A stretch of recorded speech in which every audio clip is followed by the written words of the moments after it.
But me and y'all have been talking, 20 minutes now, but 10, 15 minutes before that. But like if I pull into the A, I'm gonna call you guys. So Please. like I think that talent is a part of it too, like having a good personality. Like that's important. Like I feel comfortable with y'all already. Yeah. I know a lot of other people probably feel the same way. Yeah. So what about somebody that doesn't really have like that type of personality? Like how do they on this one? Yo, before I got to Morehouse, right? I grew up in Jamaica, Queens, and then eventually I moved to Brooklyn. Okay. And I had to realize it wasn't until I got older and I was in college that I realized in like all throughout my life, I had like some type of social anxiety. Like I didn't really know about that type of stuff, but looking back, I was like, as cool as I was, I had the girls, I hung out with the coolest people. It was just something where I always felt like out of place. So when I went to Morehouse, which I did not want to go to college at all. I didn't want to go to college, right? Long story short, I didn't get accepted to Morehouse. I got on the phone with somebody every day for a summer. And then literally right before school was starting, they got me into Morehouse. I go down there and I'm looking at all of these black kids. And they're just nothing like what I'm accustomed to. Like they're just not the same.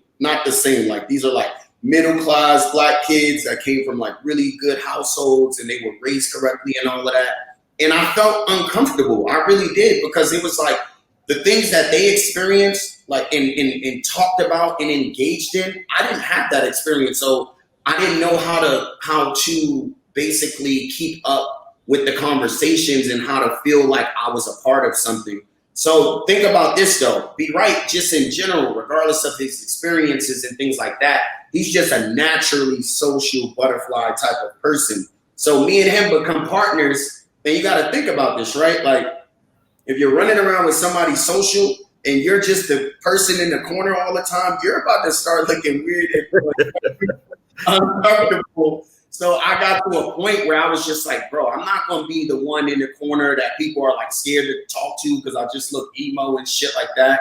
And I took an opportunity to learn how to network and build relationships. It was one moment I remember changing my life. Vashti came down here and we did something with Vashti, right? And I remember B. Wright couldn't make it. You were out of town and I had to go and handle this one on my own. And I'm like, this is Vashti. I got a crush on her and everything. So she's like, me and her are talking. I'm acting like I'm some big hot shot. Like I know what I'm talking about. And she's like, yeah, connect with my manager. So now I got to have another conversation. And like me putting myself in those uncomfortable conversations and positions, it just allowed me to understand that, you know what?